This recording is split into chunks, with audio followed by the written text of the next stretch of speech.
there is no single human being or group of human beings that is able to sustain us in every matter, in every situation, in every trouble, in every trial.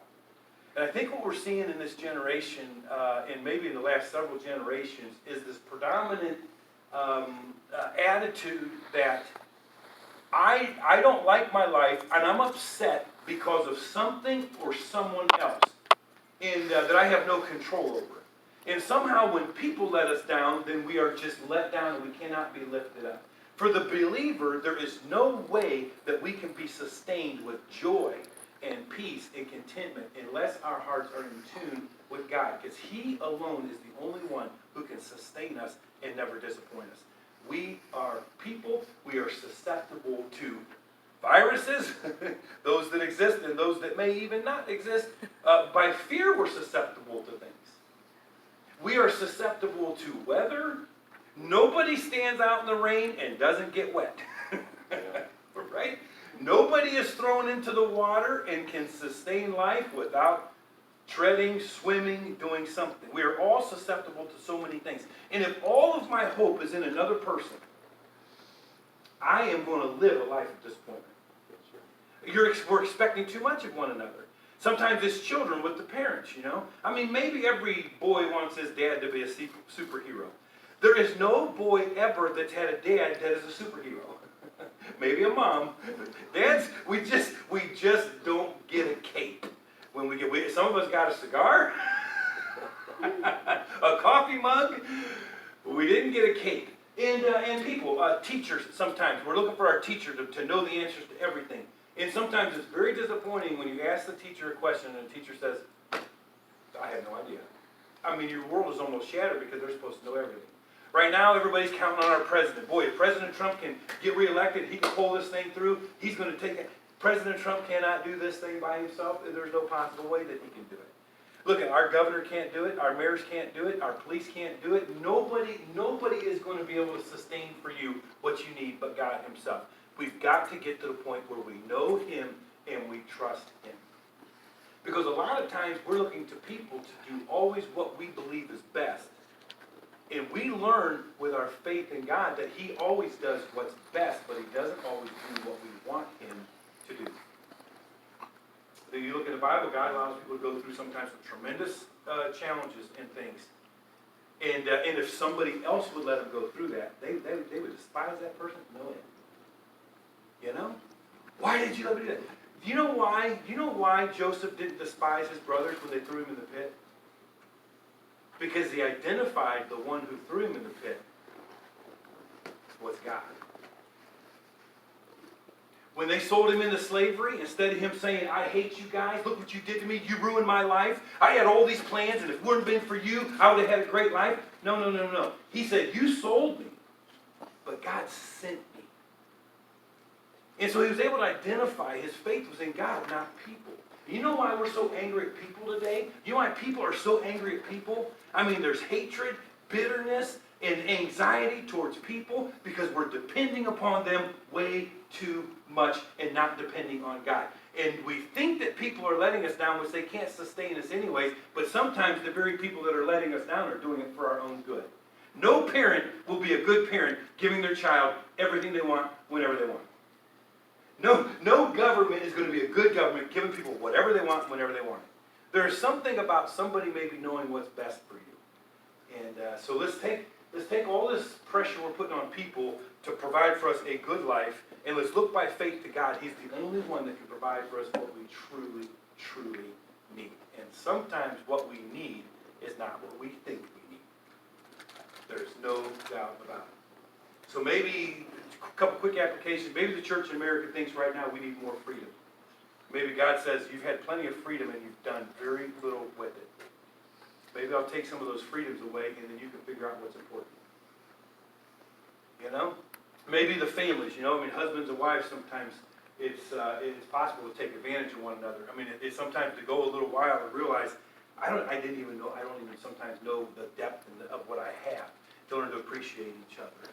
You know, parents and children. We make a big deal about fatherless children today, and we should. We should. And it is a tragedy But you know, there's been a lot of people who've had a good life that did not have a human father raising them. Where's their excuse? Look, we have got to realize we have more than we deserve. We have more opportunity than we're taking advantage of. We have more blessings than we're thankful for. And instead of looking at what we might lose or what we are losing and getting all cast down, why don't we concentrate on what we have, thank God, and just live each day the best we can, being thankful and honoring to Him, and then just let Him do what only He can do. I mean, that's just really it. So it's just, there's a lot of growing up to do. And it's not just the kids that have to do it. A lot of growing up needs to be done. And I don't work with any kids every day. I work with grown people. And let me tell you, there's a lot of growing up that we need to do as grown people. Arguing, fighting, can't get along, you know.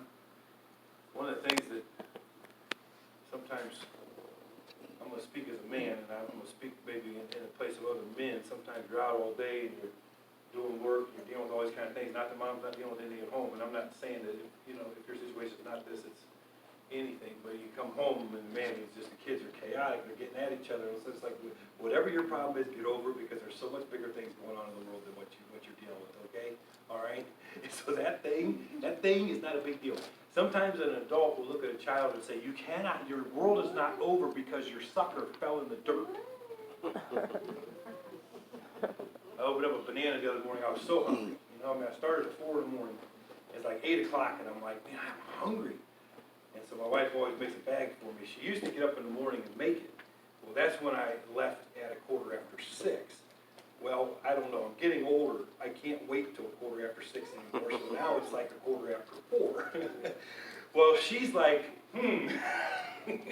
It's 11:30, 12 o'clock at night. And she decides, you know what I'm going to do? Instead of getting up at 4 o'clock in the morning, I'm going to make this thing right now. So that's what she's been doing. So I grab the bag and I'll go in the morning. Well, I opened up this banana. I was so excited about it. And I was hungry. And I peeled it down. And somebody told me that if you peel a banana from the other end, I always peel it from where the stem is. But if you peel from the other end, it actually peels better. Did you tell me that? Somebody told me that. I don't know. Either way. So I flipped it over. I said, I want to try it one time. So I peeled the one side, and I peeled the other side, I peeled the third side. I'm getting ready to peel the fourth side, and you know what, just like a toddler, you know what happened? That banana just flops right off, falls right down on the ground. Man, this drywall, dusty floor, I mean, it hit, it rolled over, and I could see the dust on this side that hit first. I'm like, man, I was hungry too. I picked it up, and I was thinking about it, and I kind of rubbed it, I said, forget it, I ate it anyways. You know what, my world was not over because my banana fell in the drywall dust. You breathe it all day anyhow. Yeah, you got that right. Sometimes our world is ending because of something. And somebody else will come along and you look at their thing, what they're dealing with, and you're like, oh man, right? And maybe my thing's not that big a deal. We've got to learn to get over things. We're holding people to such an extreme account for letting us down, not being everything we want them to be, and concentrate on God is the only one that can be everything for you. He's the only one that can do that. Now, thank Him that He puts other people in your life to help you, but He never put anybody in your life to carry you. No single human being has ever been given the responsibility to carry and sustain another human being. It is not possible that one person can care for every need of another human being. God is the only one that can do that. Now, we can help each other, we can assist each other in our responsibilities, but you can't have all your faith in people. You've got to have faith in God, and He'll carry you through. No doubt about that. And so anyways, I'm